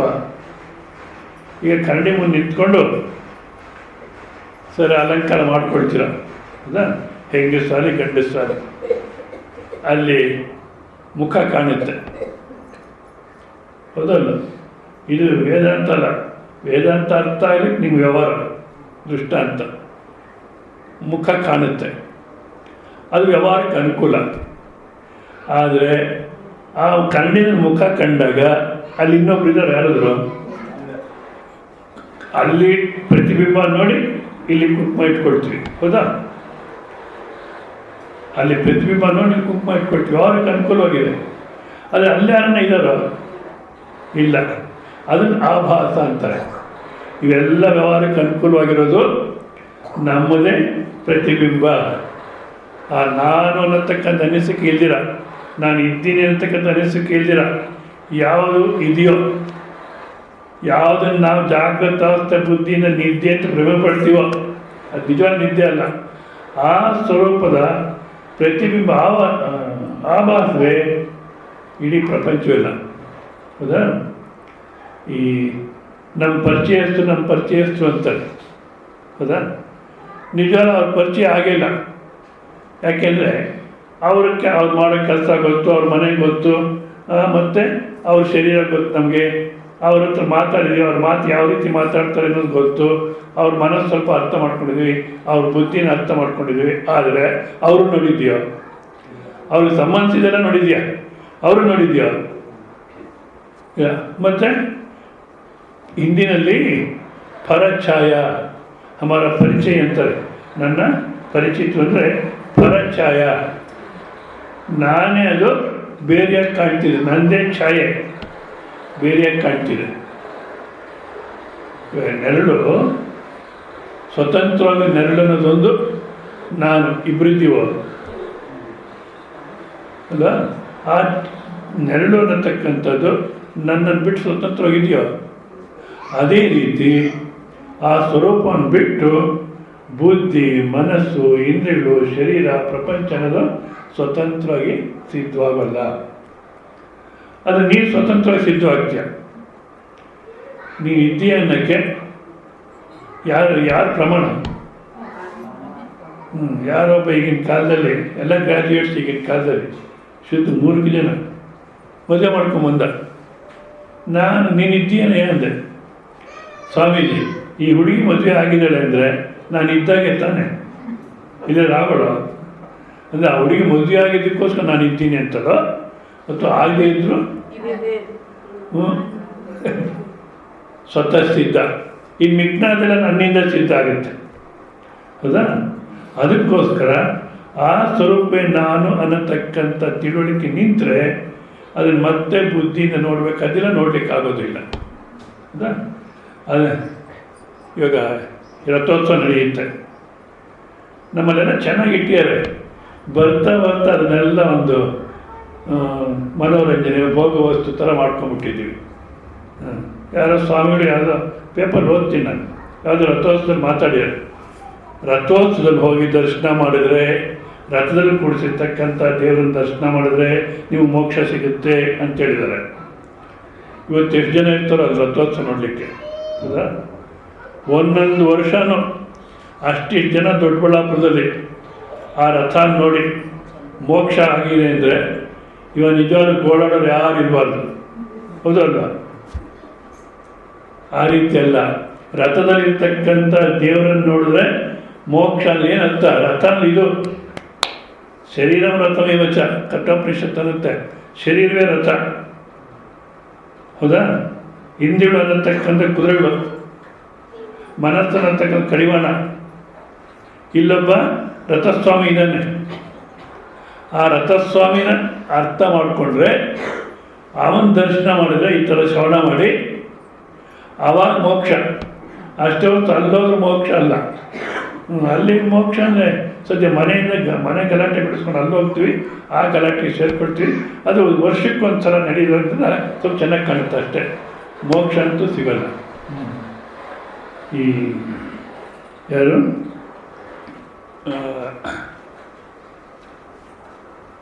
ಈಗ ಒಂದು ಫೋಟೋ ಹಾಕಿರ್ತಾನೆ, ಅದು ಯಾರಪ್ಪ ಹುಡುಗನ ಹೆಸರು ಜ್ಞಾಪಕ ಬರ್ತಾ ಇಲ್ಲ, ಶಿವಲಿಂಗನ ಅಪ್ಕೊಂಡಿರ್ತಾನೆ ನೋಡಿ, ಮಾರ್ಕಂಡೇಯ ಶಿವಲಿಂಗವನ್ನು ಅಪ್ಕೊಂಡ್ಬಿಟ್ಟ. ಇನ್ನು ಯಮಧರ್ಮರಾಜ ಅವನು ಮುಟ್ಟಕ್ಕಾಗಲಿಲ್ಲ, ಪಾಶ ಕೆಳಿದ್ರೂ ಸಾಧ್ಯವಾಗಲಿಲ್ಲ. ಯಮಧರ್ಮರಾಯ ಮಾರ್ಕಂಡೇಯ ತೊಗೊಂಡೋಗಿ ಸಾಧ್ಯವಾಗಲಿಲ್ಲ ಅಂತ. ನಿಜವಾದ ಆ ರೀತಿ ಶಿವಲಿಂಗ ಅಂತ ತಪ್ಕೊಂಡ್ಬಿಟ್ರೆ ಸಾವಿಲ್ಲ. ಯಮಧರ್ಮರಾಯ ನಮಗೆ ತೊಗೊಂಡೋಗಲ್ಲ ಅಂದರೆ ಈ ದೇವಸ್ಥಾನಗಳಲ್ಲಿ ಖಾಲಿ ಇರುತ್ತೋ, ಇನ್ನು ಆಸ್ಪತ್ರೆಗಳು ಅವೆಲ್ಲ ಬೇಕು ನಮಗೆ. ಅಲ್ಲಿ ಅಭಿಪ್ರಾಯ ಏನಪ್ಪ ಅಂದರೆ, ನಾನು ಅನ್ನತಕ್ಕಂಥ ಅಹಂಕಾರವನ್ನು ಸಂಪೂರ್ಣವಾಗಿ ಇದು ನಾನಲ್ಲ ಮತ್ತು ಇದು ಸತ್ಯವೂ ಅಲ್ಲ. ಒಂದ್ಸಲ ನೋಡ್ಕೊಳ್ಳಿ, ಯಾರ ವ್ಯವಹಾರ ಮಾಡಿದ್ರೆ ಆ ರೀತಿ ಬರುತ್ತಿದೆ ಅಹಂಕಾರ. ಈಗ ಹೊರಗಿನ ಪ್ರಪಂಚ ಸಂಬಂಧ ವ್ಯವಹಾರ ಮಾಡಿದಾಗ ಹೆಂಡತಿ ಹತ್ರ ವ್ಯವಹಾರ ಮಾಡಿದ್ರೆ ಗಂಡ, ಮಕ್ಕಳ ಹತ್ರ ಮಾಡ್ಬೇಕಾದ್ರೆ ತಂದೆ, ಆಫೀಸಲ್ಲಿ ಕೆಲಸ ಮಾಡೋಕ್ಕೆ ಆಫೀಸರು, ಹೌದಾ? ಈ ರೀತಿ ಹೊರಗಿನ ಪ್ರಪಂಚದಿಂದ ಬದಲಾವಣೆ ಆಗ್ತಿದೆ. ಬಟ್ ಇದರಲ್ಲಿ ಯಾವ ಸತ್ಯ? ನಾನು ಆಫೀಸರು ಅಂತ ನೀನು ಅನ್ಕೋಬೋದು, 24 ಗಂಟೆ ನಾನು ಆಫೀಸರು ಅಂತ ನಾನು ಹೇಳ್ತಿಲ್ಲ. ಮನೆಗೆ ಬಂದರೆ ಯಾರು ಆಫೀಸರು? ಒಪ್ಪೋದೇ ಐತೆ, ಅನುಭವ ಚೆನ್ನಾಗಿದೆ, ಒಪ್ಪೋದೇ ಇಲ್ಲ, ಹೌದಲ್ಲ? ಅಷ್ಟೇ ಅಲ್ಲ, ಕಣ್ಣನ್ನು ಉಪಯೋಗಿಸಿದಾಗ ನೋಡೋರು, ಬೃಹದಾರಣ್ಯಕ ಉಪನಿಷತ್ತು ಇತ್ತೀಚೆಗೆ ಸ್ಪಷ್ಟ ಮಾಡುತ್ತೆ ನಮಗೆ. ಕಣ್ಣನ್ನು ಉಪಯೋಗಿಸಿದಾಗ ನೋಡೋರು, ಕಿವಿಯನ್ನು ಉಪಯೋಗಿಸಿದಾಗ ಕೇಳೋರು, ನಾಲಿಗೆಯನ್ನು ಉಪಯೋಗಿಸಿ ರುಚಿ ನೋಡೋರು, ಚರ್ಮವನ್ನು ಉಪಯೋಗಿಸಿದಾಗ ಸ್ಪರ್ಶಜ್ಞಾನ ತಿಳ್ಕೊಳ್ಳತಕ್ಕಂಥವ್ನು, ಮೂಗನ್ನು ಉಪಯೋಗಿಸಿದಾಗ ವಾಸನೆ ನೋಡೋನು, ಮನಸ್ಸನ್ನು ಉಪಯೋಗಿಸಿದಾಗ ಸಂಕಲ್ಪ ವಿಕಲ್ಪ ಮಾಡತಕ್ಕಂಥವ್ನು, ಬುದ್ಧಿಯನ್ನು ಉಪಯೋಗಿಸಿದಾಗ ನಿಶ್ಚಯ ಮಾಡೋನು, ಹೌದಾ? ಯಾವುದನ್ನು ಉಪಯೋಗಿಸಿಲ್ಲ. ಹೊರಗಿನ ಪ್ರಪಂಚ ಸಂಬಂಧವೂ ಇಲ್ಲ, ಇಂದ್ರಿಯಗಳನ್ನು ಉಪಯೋಗಿಸಿಲ್ಲ, ಮನಸ್ಸನ್ನು ಉಪಯೋಗಿಸಿಲ್ಲ, ಬುದ್ಧಿನೂ ಉಪಯೋಗಿಸಿಲ್ಲ. ಅವಾಗ ನೀನ್ಯಾರು? ಹೇಳೋಕ್ಕಾಗಲ್ಲ ಯಾರು ಅಂತ ಇದ್ದೀನಿ. ಇವೆಲ್ಲ ಉಪಯೋಗಿಸ್ತಾ ನೋಡೋನು ಕೇಳೋನು ತಿಳ್ಕೊಬೋದು. ಯಾವುದನ್ನು ಉಪಯೋಗಿಸ್ತಾ ಇದ್ದಾಗ ಶರೀರ ಸಂಬಂಧ ಇಲ್ಲ. ನೀನು ಹೆಣ್ಣು ಗಂಡು, ಹೆಣ್ಣು ಅಲ್ಲ ಗಂಡು ಅಲ್ಲ, ಅಂಥ ಚೈತನ್ಯ ಸ್ವರೂಪ. ಅದನ್ನು ವಿಷಯ ಮಾಡಿ ತಿಳಿಸ್ಲಿಕ್ಕಾಗಲ್ಲ. ಆದ ಕಾರಣ ಏನು ಹೇಳ್ತಾರೆ, ಮತ್ತು ಯಾವ ರೀತಿ ತಿಳಿಸ್ಕೊಡೋ ಶಾಸ್ತ್ರ? ಅವಿದ್ಯಾದ್ಯಾರೋಪ ನಿರಾಕರಣ ಮಾತ್ರ ಬ್ರಹ್ಮಣಿ ಕರ್ತವ್ಯಂ. ಅವಿದ್ಯೆಯಿಂದ ಯಾವ್ಯಾವ್ದು ನಾನು ಅಂದ್ಕೊಂಡಿದ್ದೀವೋ ಅದನ್ನೆಲ್ಲ ತೆಗೆದುಹಾಕತಕ್ಕಂಥದ್ದೇ ಕರ್ತವ್ಯ. ನತು ಬ್ರಹ್ಮಜ್ಞಾನ ಯತ್ನ, ಬ್ರಹ್ಮಜ್ಞಾನ ತಿಳ್ಕೊಳ್ಳಿಕ್ಕೆ ಪ್ರಯತ್ನ ಮಾಡಬೇಕಾದ್ದಿಲ್ಲ. ಹಾಗೆ ಸ್ವಾಮೀಜಿ ಆಗಿದ್ಮೇಲೆ ಬಂದು ಯಾಕೆ ಕೇಳಬೇಕು? ಬ್ರಹ್ಮಜ್ಞಾನ ತಿಳ್ಕೊಳ್ಳಿಕ್ಕೆ ಪ್ರಯತ್ನ ಬೇಕಿಲ್ಲ ಅಂದರೆ ಮತ್ತು ಯಾಕೆ ಕೇಳಬೇಕು? ಯಾಕೆ ಕೇಳಬೇಕು ಅಂದರೆ, ನೀನಲ್ಲದ್ದು ಯಾವ್ಯಾವುದು ನಾನು ಅಂದ್ಕೊಂಡಿದ್ದೀಯೋ ಅದನ್ನೆಲ್ಲ ತೆಗೆದುಹಾಕ್ಕೊಳ್ಳೋಕೆ. ಅದೇ ಇಲ್ಲಿ ಸ್ವಾಮಿಗಳು ಇದರಲ್ಲಿ ಬರ್ದಿದ್ದಾರೆ. ಉಪನಿಷತ್ತು ಯಾವ ರೀತಿ ತಿಳಿಸುತ್ತೆ ಅಂದರೆ, ಇದಲ್ಲ ನೇತಿ ಅಂತ ತಿಳಿಸ್ಕೊಡುತ್ತೆ. ಹೌದಾ? ಅಂದಾಗ ಬ್ರಹ್ಮಜ್ಞಾನಕ್ಕೆ ಪ್ರಯತ್ನ ಮಾಡೋಕ್ಕೋದಿಲ್ಲ. ನಾನಲ್ಲದು ಯಾವ್ಯಾವುದಿದೆಯೋ ಅದನ್ನು ತೆಗೆದುಹಾಕ್ಕೊಳ್ಳಿಕ್ಕೆ, ಅದರ ಅಭಿಮಾನ ಕಳ್ಕೊಳ್ಳಿಕ್ಕೆ ಪ್ರಯತ್ನ ಮಾಡಬೇಕು. ಹೌದಾ? ಇದಕ್ಕೆ ನಾನು ಹೇಳಿದ್ದೆ, ಅಕ್ಕಿ ಆರಿಸ್ತೀವಿ ಅಂತಾರೆ. ಈಗಿನ ಕಾಲಕ್ಕೆ ಅದು ಇಲ್ಲ ಅಂತ ಇಟ್ಕೊಳ್ಳಿ. ಕ್ಲೀನ್ ಆ್ಯಂಡ್ ಪ್ಯಾಕ್ಡ್ ಅಂತ ಕೊಡ್ತಾನೆ, ಕ್ಲೀನ್ ಮಾಡಿರ್ತಾರೋ ಇಲ್ವೋ ಹಾಕೋದು, ಯಾವುದೋ ಒಂದು ಕಡೆ ಅಂಗಡಿಯವ್ರು ಕ್ಲೀನ್ ಮಾಡಿಸ್ತಾರೆ. ಪಾಪ ಅವ್ರು ತಾನೇ ಏನು ಮಾಡ್ತಾರೆ, ಅವ್ರು ಕ್ಲೀನ್ ಮಾಡೋದೇ ಇಲ್ಲ ಸರಿಯಾಗಿ. ಮತ್ತು ಅದನ್ನೇ ಪ್ಯಾಕ್ ಮಾಡ್ತಾರೆ, ಕೊಡ್ತಾರೆ. ನನಗೆ ಏನು ಮಾಡೋಣ ಸಮೀಜಿ, ಎಷ್ಟಾದರೂ ಏನು ಮಾಡೋಕ್ಕಾಗುತ್ತೆ ಅಂತಾರೆ. ಇವರೇ ಕ್ಲೀನ್ ಮಾಡೋಕ್ಕಾಗಲ್ಲ, ಆ ಕೆಲಸದವ್ರು ಮಾಡಲ್ಲ. ಅಲ್ಲ, ಕ್ಲೀನ್ ಆ್ಯಂಡ್ ಪ್ಯಾಕ್ಡ್ ಅಂತ ನಾವು ಮಾಡ್ತೀವಿ ಅಂತ ಇಟ್ಕೊಳ್ಳಿ. ಈಗ ಆ ಬ್ರಹ್ಮಜ್ಞಾನಕ್ಕೆ ಪ್ರಯತ್ನ ಮಾಡೋಕ್ಕೋದಿಲ್ಲ. ನಾನಲ್ಲದ್ದು ಯಾವ್ಯಾವ್ದು ಇದೆಯೋ ಅದೆಲ್ಲ ತೆಗೆದಾಕಬೇಕು. ಅಕ್ಕಿ ಆರಿಸ್ತೀವಿ ಅಂತ ಹಿಂದಿನ ಕಾಲಕ್ಕೆ ಹೇಳೋರು. ಹೌದಾ? ಅಕ್ಕಿ ಆರಿಸ್ತೀವಿ ಅಂದಾಗ ನಿಜವಲ್ಲ ಅಕ್ಕಿಯನ್ನು ತೆಗೆದು ಪಕ್ಕಕ್ಕೆ ಹಾಕಬೇಕು. ಆ ರೀತಿ ಆರಿಸ್ತಾರೋ? ಮತ್ತು ಯಾವ ರೀತಿ ಹೇಳಿ? ಅಕ್ಕಿ ಅಲ್ಲದನ್ನೆಲ್ಲ ತೆಗೆದಾಕ್ತಾರೆ. ಅಕ್ಕಿ ಅಲ್ಲದನ್ನ ಕಲ್ಲು ಮಣ್ಣು ಹೊಟ್ಟು ಎಲ್ಲ ತೆಗೆದಾಕ್ಬಿಟ್ರೆ ಅಕ್ಕಿ ಉಳ್ಕೊಳ್ಳುತ್ತೆ. ಹೇಳೋದು ಮಾತ್ರ ಅಕ್ಕಿ ಆರಿಸೋದು ಅಂತ. ಇಲ್ಲೂ ಅಷ್ಟೇ, ಆತ್ಮಜ್ಞಾನ, ಆತ್ಮನ ತಿಳ್ಕೋಬೇಕು ಅಂದರೆ ಆತ್ಮ ಅಲ್ಲದೆಲ್ಲ ಶರೀರ, ಇಂದ್ರಿಯ, ಬುದ್ಧಿ, ಮನಸ್ಸು, ಅಹಂಕಾರ ಎಲ್ಲ ತೆಗೆದಾಕ್ಬಿಡ್ಬೇಕು. ಏನು ಉಳಿಯುತ್ತೋ ಅದೇ ನಾನು, ಅದು ಮತ್ತೆ ತಿಳ್ಕೋಬೇಕಾದಿಲ್ಲ. ಯಾರಿಗಾದರೆ ನನಗೆ ಆತ್ಮಜ್ಞಾನ ಆಗಿದೆ ಅಂತ ಹೇಳ್ಕೊಳ್ತಾರೋ ಅವ್ರಿಗೆ ಆಗಿಲ್ಲ. ಯಾಕೆ?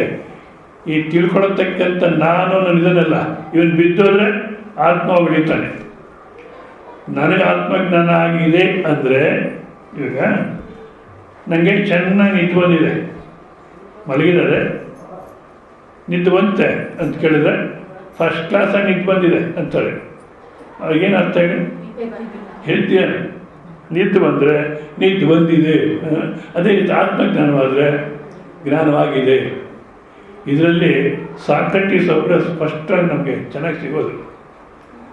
ಅವರು ಅಲ್ಲಿ ಗ್ರೀಕ್ ದೇವತೆ ಹೇಳುತ್ತೆ, ಯಾರು ಹೋಗಿ ಕೇಳ್ತಾರೆ ನಮ್ಮ ದೇಶದಲ್ಲಿ ಯಾರು ಜ್ಞಾನಿ ಅಂದರೆ ಸಾಕ್ರೆಟಿಸ್ ಹೆಸರು ಹೇಳುತ್ತೆ ಆ ದೇವತೆ.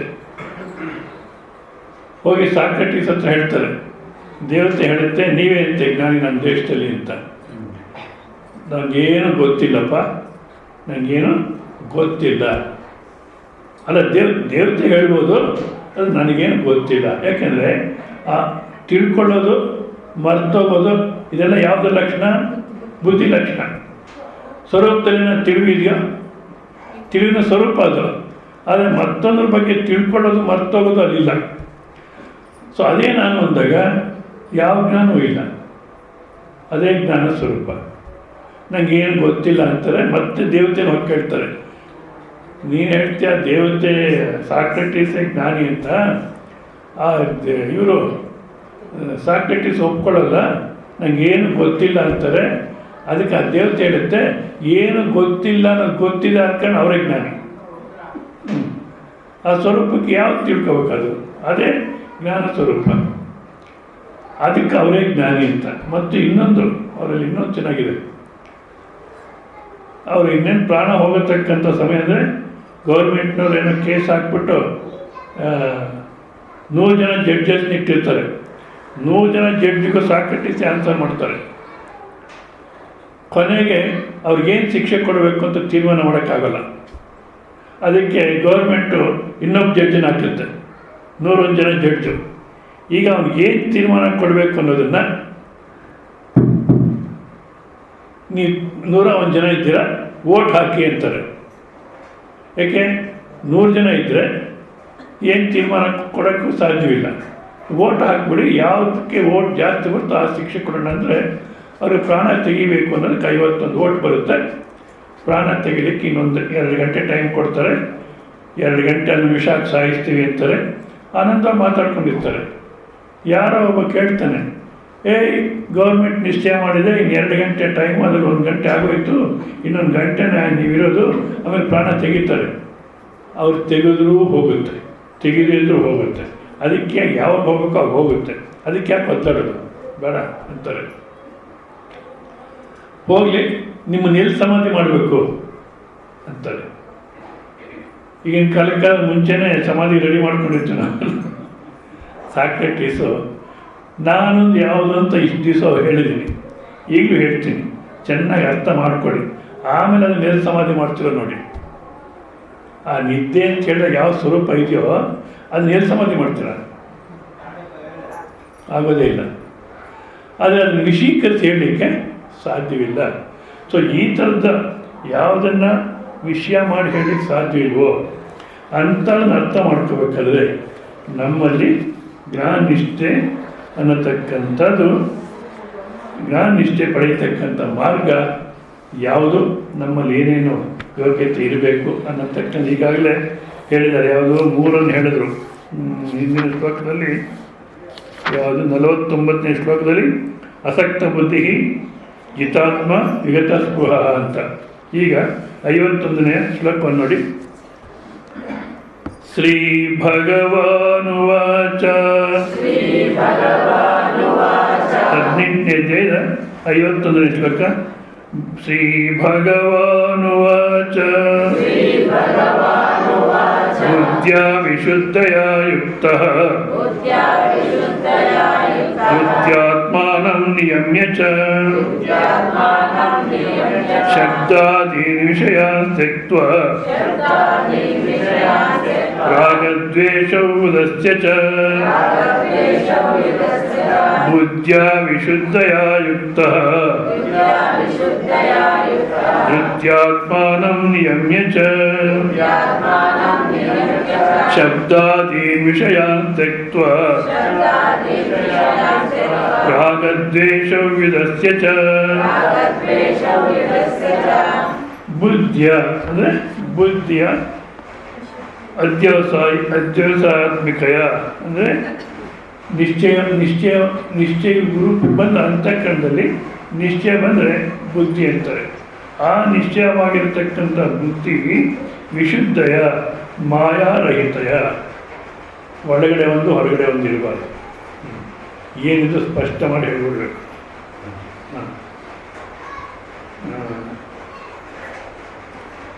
ಒಳಗಡೆ ಏನೋ ಒಂದಿರುತ್ತೆ, ಹೊರಗಡೆ ಮಾತ್ರ ಡ್ರಾಮಾ ಮಾಡ್ತಾರೆ.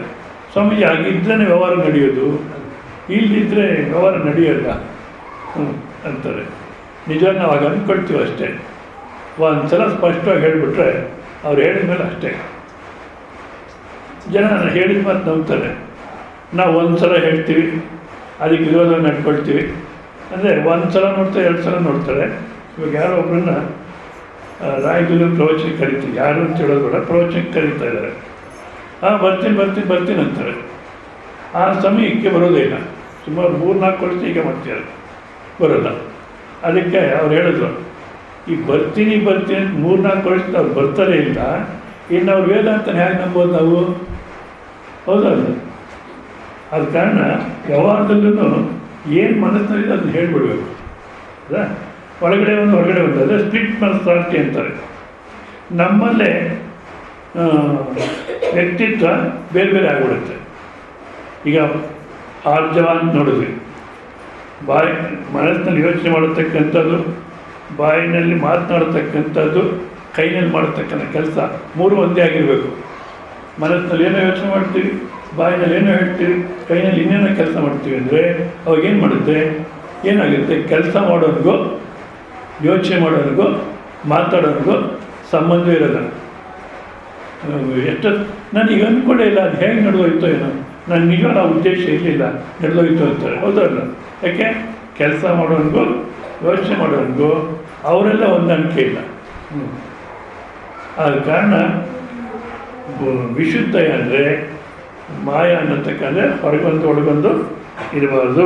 ಯುಕ್ತ ಸಂಪನ್ನ ಧೃತ್ಯ ಧೈರ್ಯೇಣ, ಅಂದರೆ ಏನೇ ಕಷ್ಟ ಬರಲಿ ಈ ಅಧ್ಯಾತ್ಮ ಮಾರ್ಗದಲ್ಲಿ ನಾನು ಮುಂದಕ್ಕೆ ಹೋಗ್ತೀನಿ ಅನ್ನತಕ್ಕಂಥ ಧೈರ್ಯ ಇರಬೇಕು.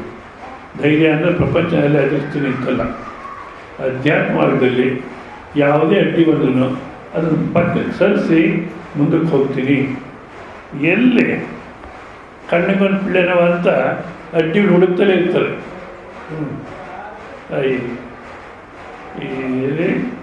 ಶಿಕಾರಿಪುರ ಅಂತ ಶಿವಮೊಗ್ಗ ಡಿಸ್ಟ್ರಿಕ್ಟಲ್ಲಿ ಶಿಕಾರಿಪುರ, ಅಲ್ಲಿ ಪ್ರವಚನ ಮಾಡ್ತಿದ್ದೆ. ಒಬ್ರು ಯಾರೋ ಅಲ್ಲಿಂದ ಒಂದು 30 ಕಿಲೋಮೀಟ್ರ್ ಯಾರೋ ಫೋನ್ ಮಾಡಿದ್ರು, ನಾನು ನಿಮ್ಮ ದರ್ಶನ ಮಾಡ್ಕೋಬೇಕು ಅಂತಿದ್ದೀನಿ, ಅದು ನಾನು ಬರೋಕ್ಕೆ ಕೈಲಾಗಲ್ಲ. ಆದರೆ ನೀವು ವಯಸ್ಸು ಆಗಿದೆ, 2 ಕೋಲ್ ಇಟ್ಕೊಂಡು ಓಡೋರು, ಸುಮಾರು 85-88 ವರ್ಷ ಇರ್ಬೋದು ಮುದುಕರಿಗೆ. ಅವ್ರ ಮನೆಗೆ ಈಗ ಪ್ರವಚನ ಮಾಡ್ತಿದ್ದೆ ಮಾಸೂರಲ್ಲಿ. ಅವರು ಶಿಕಾರಿಪುರದಲ್ಲಿ ನಾನಿದ್ದಾಗ ದರ್ಶನ ಮಾಡ್ಕೋಬೇಕು ಅನಿಸುತ್ತೆ, ಆದರೆ ನನಗೆ ಸಾಧ್ಯವಾಗಲ್ಲ, ತಾವೇ ಬಂದು ದರ್ಶನ ಮಾಡ್ಕೊಳ್ತೀನಿ ಅಂದರು. ಆಯಿತು ಅಂತ ನಾನು ಬಸ್ಸಲ್ಲಿ ಹೋದರೆ ಮಾತಾಡ್ತಾ ಕೂತಿದ್ರೆ ಅವ್ರು ಹೇಳ್ತಾರೆ, ಮುಂದಿನ ಭಾನುವಾರ ನಾನು ಬಾಂಬೆಗೆ ಹೊರಟಿದ್ದೀನಿ ಅಂತ. ಅರ್ಥ ಆಯ್ತು ನಿಮಗೆ? 30 ಕಿಲೋಮೀಟ್ರ್ ದೂರದಲ್ಲಿ ಸ್ವಾಮೀಜಿನ ನೋಡ್ಲಿಕ್ಕೆ ಆಗಲ್ಲ. ಸ್ವಾಮೀಜಿನ ಹೋಗಿದ್ರೆ ದರ್ಶನ ಮಾಡ್ಕೊಳ್ತಾರೆ, ಅದು ನೆಕ್ಸ್ಟ್ ಭಾನುವಾರ ಬಾಂಬೆಗೆ ಹೋಗ್ತಾರೆ. ಹೌದಾ? ಏನರ್ಥ? ನಮಗೆ ದೇವ್ರ ದರ್ಶನ, ಗುರುಗಳ ದರ್ಶನ, ಶಾಸ್ತ್ರ ಶ್ರವಣ ಇವೆಲ್ಲ ಲಾಸ್ಟ್ ಪ್ರಿಫರೆನ್ಸ್. ಯಾಕೆ ನೀವು ಬರಲಿಲ್ಲ? ಸ್ವಲ್ಪ ಕೆಲಸ ಇತ್ತು. ಅದೇನರ್ಥ? ಏನು ಕೆಲಸ ಇದ್ದರೆ ಏನೇ ಅಡ್ಡಿ ಬರಲಿ ಅದನ್ನು ಪಕ್ಕಕ್ಕೆ ಇಟ್ಟು ಹೋಗ್ತೀನಿ ಅಂತಕ್ಕಂಥ ಧೈರ್ಯ ಇರಬೇಕು. ನಾವು ಅಡ್ಡಿ ತಂದುಕೊಡ್ತೀವಿ, ಆವಾಗ ಜ್ಞಾನನಿಷ್ಠೆ ಅನ್ನತಕ್ಕಂಥದ್ದು ಸಾಧ್ಯವಾಗಲ್ಲ. ಮತ್ತು ಏನೇ ಅಡ್ಡಿ ಬಂದರೂ ಪಕ್ಕಕ್ಕೆ ಇಡಬೇಕು. ಒಂದ್ಸಲ ನಾವು ಪ್ರವಚನಕ್ಕೆ ಹೋಗ್ತಿದ್ದಾಗ ಬ್ಯಾಂಗ್ಳೂರಲ್ಲಿ ಕೆಲಸದಲ್ಲಿದ್ದ ಪ್ರವಚನಕ್ಕೆ ಹೋಗ್ತಿದ್ದ 3 ಜನ ಫ್ರೆಂಡ್ಸ್ ಹೋಗ್ತಾಯಿದ್ವಿ. ಯಾರಾಗಲಿ ಒಬ್ಬರಿಗೆ ತಾಯಿ ಸತ್ತೋದ್ರು, ಇನ್ನು ಜೊತೆ ಹೋಗ್ತಿದ್ವಿ. ಅವ್ರ ಮನೆಗೆ ತಾಯಿ ಹೋಗ್ಬಿಟ್ಟಿದ್ದಾರೆ, ಇನ್ನು ನಾವುಗಳೇ ಹೊರಡ್ತೀವಿ ಅಂದರೆ ಚೆನ್ನಾಗಿರಲ್ಲ ಅಂದ್ಬಿಟ್ಟು ನಾವು ಸುಮ್ಮನೆ ಇದ್ವಿ. ಆಮೇಲೆ ಅವರು ಎಸ್ ಮೂರ್ತಿ ಅಂತ, ನಿಜವಾಗ್ಲೂ ಇವತ್ತು ನಾನು ಕೂತು ಮಾತಾಡ್ತಿದ್ದೀನಿ ಅಂದರೆ ಅವರೇ ಮೂಲ ಕಾರಣ. ಎಷ್ಟು ವಿರೋಧವಾಗಿ ಮಾತಾಡೋದಂದರೆ ಜೊತೆ ಬಿಟ್ಬಿಡೋಣ ಅನ್ಸೋದು, ಆದರೆ ಮತ್ತೆ ನನಗೋಸ್ಕರ ಹೇಳ್ತೀರಿ, ಭಾಳ ಕಠಿಣ. ಅವತ್ತು ಅವ್ರ ತಾಯಿ ಸತ್ತ ದಿವಸ ಪ್ರವಚನಕ್ಕೆ ಹೋಗೋದು ಬೇಡ, ನಾವು ಈ ಒಳಗಡೆನೇ ಯೋಚನೆ ಮಾಡ್ತಿದ್ವಿ.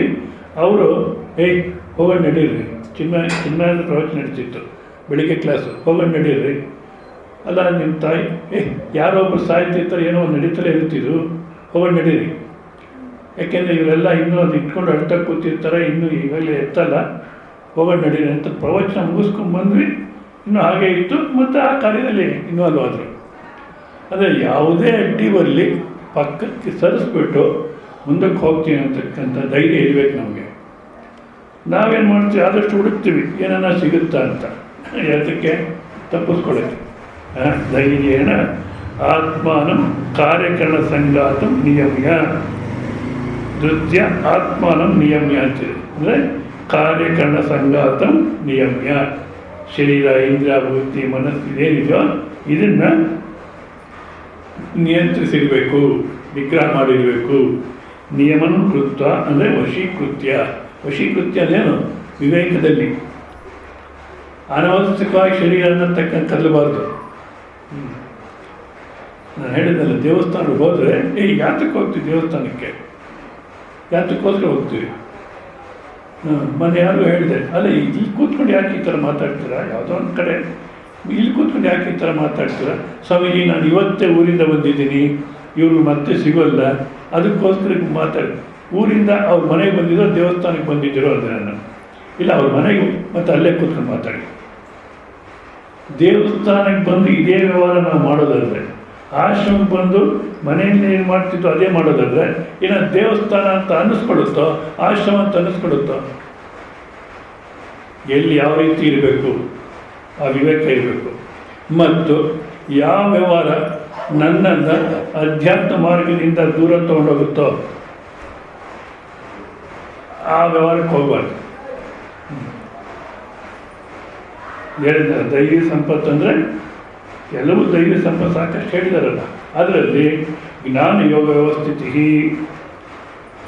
ಶಂಕರಾಚಾರ್ಯ ಹೇಳ್ತಾರೆ, ಇದೇ ಪ್ರಾಧಾನ್ಯವಾದಂಥ ದೈವಿ ಸಂಪತ್ತು. ಇದಕ್ಕೆ ಅವಕಾಶ ಇದ್ದಾಗ ಮಿಕ್ಕಾದೆಲ್ಲ ಅಡ್ಡಿನೇ. ಆದ ಕಾರಣ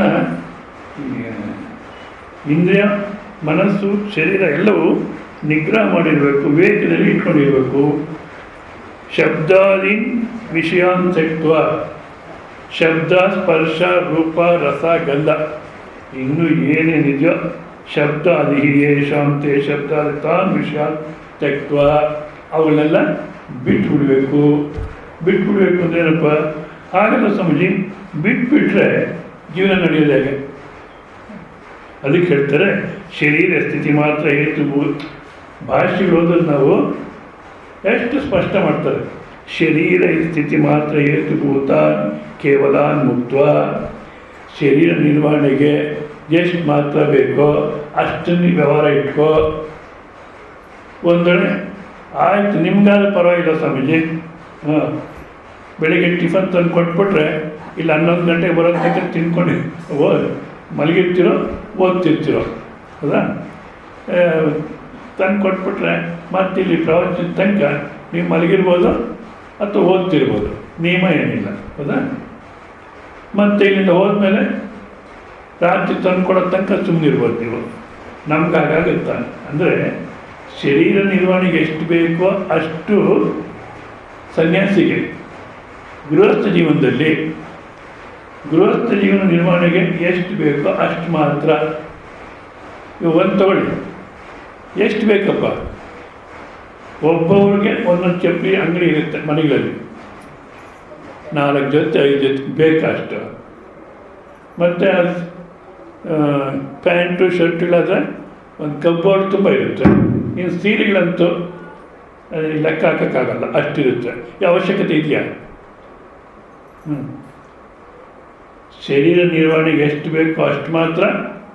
ಗೃಹಸ್ಥ ಜೀವನದಲ್ಲಿ ಮಿನಿಮಮ್ ಲಿವಿಂಗ್, ಆ ಸಂಸಾರ ನಿರ್ವಹಣೆಗೆ ಎಷ್ಟು ಬೇಕೋ ಅಷ್ಟು ಮಾತ್ರ ಅಂತಿರಬೇಕು. ಸ್ವಾಮೀಜಿ ನಾವೇನೋ ಹೇಳ್ತೀವಿ, ನಮ್ಮ ಮನೆಗಳವರಪ್ಪ ಅಲ್ಲ ಬೇರೆಯವರು, ಅವ್ರು ಏನೇನೋ ಮಾಡ್ಕೊಳ್ಳಿ, ನಾವು ಉಪಯೋಗಿಸ್ತಕ್ಕಂಥ ಎಷ್ಟು ಉಪಯೋಗಿಸ್ತೀವಿ ಅಂದಾಗ ವಿಷಯಗಳ ಆಸಕ್ತಿಯನ್ನು ತಕ್ಕಂಥ ಬೆಳೆಸ್ಕೊಳ್ತಾ ಹೋಗಬಾರ್ದು. ಹೌದಾ?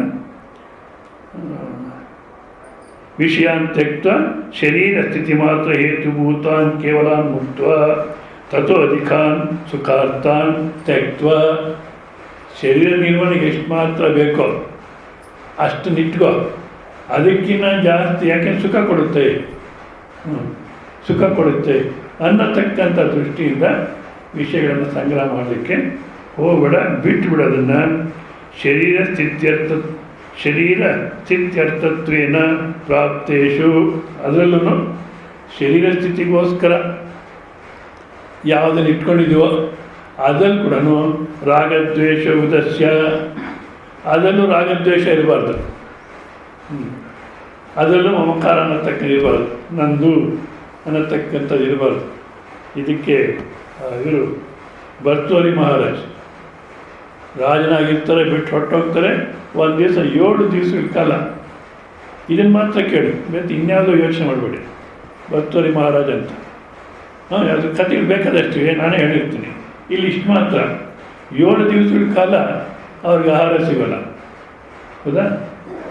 ಹಸುವನ್ನು ಆನಂದವಾಗಿ ಅನುಭವಿಸ್ಕೊಂಡು ಹೋಗ್ತಿರ್ತಾರೆ. ಅಲ್ಲೆಲ್ಲ ಹೋಗ್ತಾರೆ, ಸ್ಮಶಾನದಲ್ಲಿ ಹೆಣ ಸುಟ್ಬಿಟ್ಟು ಹೊಟ್ಟೋಗಿರ್ತಾರೆ. ಅವರು ಇನ್ನೂ ಅರ್ಧಂಬರ್ಧ ಹೆಣ ಸುಡ್ತಿರುತ್ತೆ. ಅಲ್ಲಿ ಒಂದು ಸ್ವಲ್ಪ ಅಕ್ಕಿ ಇಟ್ಟಿತ್ತಂತೆ. ಅದನ್ನು ನೋಡಿ ರೊಟ್ಟಿ ತಯಾರು ಮಾಡ್ಕೊಳ್ಳೋಣ ಅಂತ ಮಡಿಕೆಯನ್ನು ಹೊಡೆದು ಅದರಲ್ಲಿ ಒಂದು ಚೂರಲ್ಲಿ ಅದನ್ನು ಕಲಿಸ್ಕೊಂಡು ಇನ್ನೊಂದು ಚೂರು ಹೆಚ್ಚು ಥರ ಮಾಡಿಕೊಂಡು ಅದಕ್ಕೆ ರೊಟ್ಟಿ ತಟ್ಟಿ ಆ ಹೆಣ ಸುಡ್ತಿರ್ತಕ್ಕಂಥ ಕೆಂಡದ ಮೇಲೆ ರೊಟ್ಟಿ ತಯಾರು ಮಾಡ್ಕೊಳ್ತಾರೆ. ರೊಟ್ಟಿ ತಯಾರು ಮಾಡಿಕೊಂಡು ನೀನು ತಿನ್ನಬೇಕು ಅನ್ನೋಷ್ಟೊತ್ತಿಗೆ ಈಶ್ವರ ಪಾರ್ವತಿ ಮೇಲೆ ಹೋಗ್ತಿರ್ತಾರಂತೆ.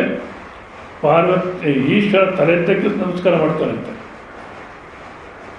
ಪಾರ್ವತಿ ಕೋಪ ಬರುತ್ತೆ, ನೀವು ಸರ್ವಜ್ಞ ಸರ್ವಶಕ್ತ ಅಂತ ನಾನು ತಪಸ್ ಮಾಡಿ ಮದುವೆ ಆದರೆ ನೀವ್ಯಾರಿಗೂ ಬೇರೆ ನಮಸ್ಕಾರ ಮಾಡ್ತೀರ, ನನ್ನ ದೃಷ್ಟಿ ಏನಾಯಿತು? ಪಾರ್ವತಿ ಆ ರೀತಿ ಮಾತಾಡಬೇಡ. ಪ್ರಪಂಚ ಅನ್ನತ್ತೆ ನಿಜವಾದ ಮಹಾತ್ಮರಂದರೆ ಪ್ರಪಂಚ ನಮ್ಮಿಂದ ನಡೆಯೋಲ್ಲ, ಯಾರಿಂದ ನಡೆಯುತ್ತೆ ಅಂತ ತೋರಿಸ್ತೀನಿ ಬಾ. ನನಗಿನ್ನ ಶಕ್ತಿವಂತರು ಉತ್ತಮರಾಗಿದ್ದಾರೆ, ಹಾಗಿದ್ರೆ ನಾನು ನೋಡಬೇಕು ಅಂತೇಳಿ ಬಾ ತೋರಿಸ್ತೀನಿ ಅಂತ ಕರ್ಕೊಂಬರ್ತಾರೆ. ಕರ್ಕೊಂಬಂದರೆ ಇನ್ನೇನು ರೊಟ್ಟಿ ರೆಡಿಯಾಗಿದೆ, ತಿನ್ನಬೇಕು. ಭವತಿ ಭಿಕ್ಷಾಂದೇಹಿ ಅಂತಾರೆ. ನಾನೇ ಅಲ್ಲಿ ಇದ್ದಿದ್ರೆ ನೀವ್ಯಾರನ್ನ ಇದ್ದಿದ್ರೆ ಏನು ಮಾಡ್ತಿದ್ವಿ? ಗಬ ಗಬ ತಿಂದ್ಬಿಡ್ತಿದ್ವಿ. ಇಲ್ಲಾಂದರೆ ನಾನು ಒಂದು ವಾರದಿಂದ ಸಾಯ್ತಿದ್ದೀನಿ, ಈಗಲೇ ಬಂದ್ಯಾ ನನ್ನ ಪ್ರಾಣಕ್ಕೆ ಅಂತ ಏನು ಗಲಾಟೆ ಮಾಡಿಬಿಡ್ತಿದ್ವಿ. ಆದರೆ ಯಾರು ಬಂದ್ಯಾರ ಅಂತಲೂ ನೋಡಲ್ಲ, ಕೊಟ್ಬಿಡ್ತಾರೆ ರೊಟ್ಟಿನ. ನಿಜವಾಗಿ ಏನು ಸ್ಥಿತಿ ಇರಬೇಕು ಅವ್ರಿಗೆ, ಕೊಟ್ಬಿಡ್ತಾರೆ. ಆವಾಗ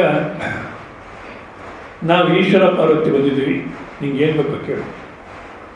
ನೀವು ಅಂಥ ಪರಿಸ್ಥಿತಿ ಇರತಕ್ಕಂಥ ವ್ಯಕ್ತಿ ಏನೇನು ಕೇಳ್ಬೋದು?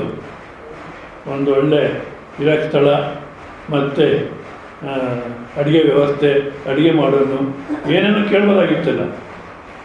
ಬರ್ತಾರೆ ಅಂತ ಮೊದಲಿನಿಂದ ಹೊರಟೋಗಿ ಅದು ಶರೀರ ನಿರ್ವಹಣೆಗೆ ಏನು ಇಟ್ಕೊಂಡಿದ್ದಾರೋ ಅದನ್ನು ರಾಗದ್ವೇಷ ಅನ್ನತಕ್ಕಂಥದ್ದು ಇರಬಾರ್ದು, ಅದನ್ನು ಅಂದ್ಕೊಂಡಿರಬಾರ್ದು.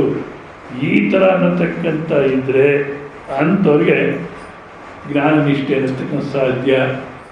ನೋಡಿ, ಇಷ್ಟೆಲ್ಲ ಕೇಳಿದ್ದೀರ. ಏನು? ವಿಶುದ್ಧವಾದಂಥ ಬುದ್ಧಿ, ಧೃತಿ, ಇಂದ್ರಿಯ ಮನೋ ನಿಗ್ರಹಗಳು ಮತ್ತು ವಿಷಯಗಳನ್ನು ತ್ಯಾಗ ಮಾಡತಕ್ಕಂಥದ್ದು, ರಾಗದ್ವೇಷ ಇಲ್ಲದೆ ಇರತಕ್ಕಂಥದ್ದು. ಇಷ್ಟು. ಇನ್ನು ಮುಂದಕ್ಕೆ ಇನ್ನೂ ಕೆಲವು ಹೇಳ್ತಾರೆ. ಇದು ಸಾಧ್ಯ ಅನ್ನೋದಾದರೆ ಬೆಳಿಗ್ಗೆ ಬನ್ನಿ. ಯಾವುದು? ನಾಳೆ ಅಲ್ಲ, ಇವೆಲ್ಲ ಸಾಧ್ಯ ಅನ್ನೋದಾದರೆ ಮತ್ತೆ ಬನ್ನಿ. ಅಯ್ಯಯ್ಯೋ ಇವೆಲ್ಲ ಏನು ಸಾಧ್ಯ ಅಂದರೆ ಅಲ್ಲ. ಒಂದು ವೇಳೆ ಇವಾಗ ಸಾಧ್ಯವಾಗದೇ ಇದ್ರು ತಿಳ್ಕೊಂಡಿದ್ರೆ ಯಾವಾಗ ಒಂದ್ಸಲ ಕೆಲಸ ಮಾಡುತ್ತೆ, ಹೌದಾ? ಆದ ಕಾರಣ ಮುಂದಕ್ಕೆ ಏನು ಕ್ವಾಲಿಫಿಕೇಷನ್ಸ್ ಹೇಳ್ತಾರೆ ಅಂತ ನಾವು ನಾಳೆ ದಿವಸ ನೋಡೋಣ. ಓಂ ಪೂರ್ಣಮದ ಪೂರ್ಣಮಿದಂ ಪೂರ್ಣಾತ್ ಪೂರ್ಣಮುದಚ್ಯತೆ